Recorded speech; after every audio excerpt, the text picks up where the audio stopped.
नहीं, class 10 chapter 3 का board में आया हुआ क्वेश्चन है। सबसे इम्पॉर्टेंट चीज़ क्या है इस क्वेश्चन क्या है सबसे कि बहुत से बच्चे इसकी हिंदी नहीं समझ पाते कि एक्चुअली मैं क्वेश्चन बोल क्या रहा हूँ। जल्दी में आपको मैं रफली समझाता हूँ। कह रहे हैं कि two candle of same height, दोनों की हाइट क्या भी है, सेम है। मैंने आपको समझाने के लिए मान लो इसकी हाइट भी 8 सेंटीमीटर है और इसकी हाइट भी 8 सेंटीमीटर कैंडल है ये, ठीक है जी। बस ये कह रहे हैं कि इनकी थिकनेस कम ज़्यादा है, ये पतली और ये मोटी, इस तरीके का है।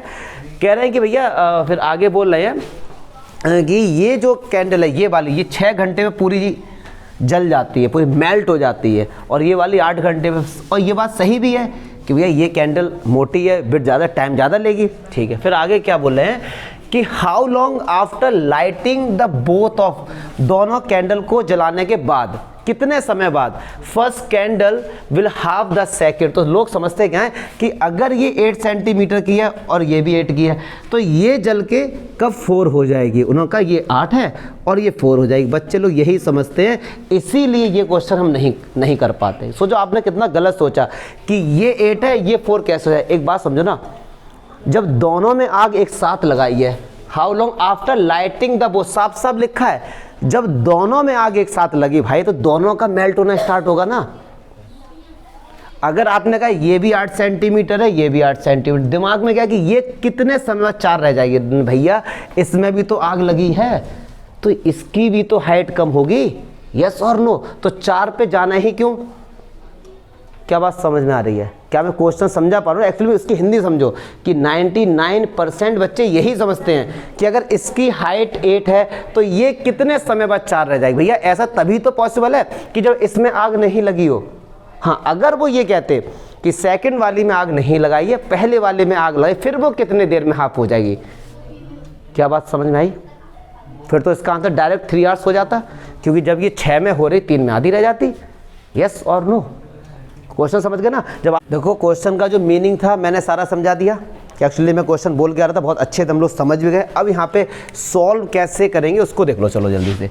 तो मैं आपसे कहता हूँ let height of the candles, हमने क्या ले लो, एच सेंटीमीटर या एच यूनिट या एच मीटर, कुछ भी ले लो, एच किलोमीटर, जो आपको अच्छा लगे वो ले लो, ठीक है। अब क्वेश्चन में बोल क्या रहा था कि जब दोनों में आग लगा दी तो कितने समय बाद, कितने टाइम बाद वो पहली वाली है वो दूसरी वाली की क्या हो जाएगी, हाफ। तो यहाँ पे लिखते हूँ let after T hours first candle, ये थोड़ा सा बकवासगिरी लिख के देखो बोर्ड में आनी पड़ती है, first candle will be half the second, ठीक है। इतना हो गया। अच्छा अब समझना जरा कि जो पहली वाली कैंडल है ये कैंडल 1 है, ये कैंडल 2 है, ये 6 आवर्स में पूरी मेल्ट हो जा रही है। 6 आवर्स में, मैं आर को पूरा लिखता हूँ क्योंकि कंफ्यूज ना होना, और ये 8 आवर्स में। वैसे थोड़ा धीरे बोलो यार, रुक जा भी, ठीक है। अब समझना 6 घंटे में ये पूरी मेल्ट हो रही है। इसका मीनिंग पता है क्या होगा कि 6 आवर्स में ये पूरी h हाइट है, ये पूरी की पूरी मेल्ट हो जा रही है। इतना ही तो होगा ना इसका मीनिंग। तो अगर मैं आपसे पूछूं यहाँ पे सॉल्व करूं कि आफ्टर 1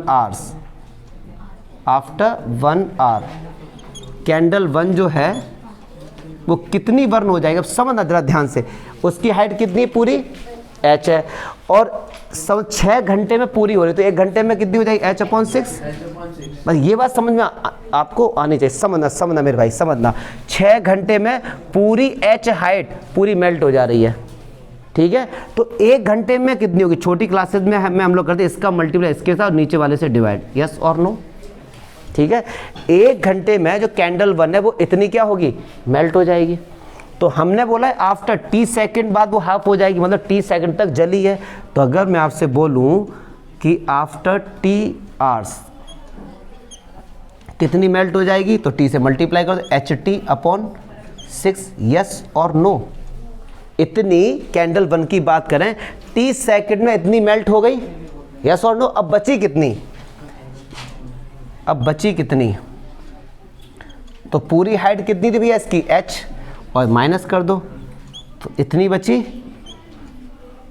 यस और नो। इतनी तो बची ना, बताओ ना यार, ठीक है। ऐसे ही करते हैं कैंडल 2 के साथ कि अगर बात करते हैं कैंडल 2 की, आफ्टर 1 आवर कैंडल 2 जो है वो कितनी बची होगी, तो H/8, और T सेकंड में कितनी जल जाएगी भैया T आवर्स में, तो HT/8, और बची कितनी रिमेनिंग, तो H में से माइनस का। अच्छा, अब एक बच्चा सोच रहा होगा कि सर यहाँ तक तो यार समझ आया, रिमेनिंग वाला क्यों, मतलब रिमेनिंग क्यों आपने सोचा, कैसे? एक बात सुनो, बोला गया है कि T सेकंड बाद जल गई। मान लो मैंने कहा कि T, ऐसे ही समझा रहा हूँ आपको कि मान लो इसकी हाइट H थी, मैंने कहा वो जल गई, मान लो भैया 2 सेंटीमीटर जल गई, तो जल के इतनी बची। अब मैंने कहा बची कितनी, कि उसी की तो हाइट को हम लोग कंपेयर करें, बची तो इतनी ना, तो टोटल में से उसको माइनस कर देते। ठीक है, ये वाली जो हाइट है ये सेकंड की है, और ये वाली हाइट किसकी भी है, फर्स्ट की है। तो कह रहे हैं फर्स्ट वाली है ना, वो सेकंड वाली के क्या हो जाए, हाफ हो जाए। मतलब इसमें अगर 2 से डिवाइड कर दें तो वो उसके क्या हो, बराबर, या इसमें 2 से मल्टीप्लाई कर दें, तो बस दिस इज योर इक्वेशन में 2 से मल्टीप्लाई कर दो, अब आपका आंसर आ गया। और बाकायदा आंसर निकाल के इसको प्रूव भी करूंगा मैं कंसेप्ट के लिए, देखना यस और नो। देखो भैया H यहाँ से भी कॉमन आ रहा है, H यहाँ से भी कॉमन आ रहा है, कॉमन लेके काट दें, कोई दिक्कत, पढ़े लिखे आदमी हो। अगर चलो दिक्कत हो तो भैया चलो नॉर्मल मल्टीप्लाई कर दो, ये 2H हो गया, माइनस 2 से मल्टीप्लाई किया 2HT/6, और H माइनस HT/8। देखो भैया H कॉमन आ रहा है, H कॉमन आ रहा है यहाँ से, तो मैंने H कॉमन ले लिया, तो ये 2 माइनस 2 3 जैसे कट करो कितना T/3, यहाँ से H कॉमन आया तो 1 माइनस T/,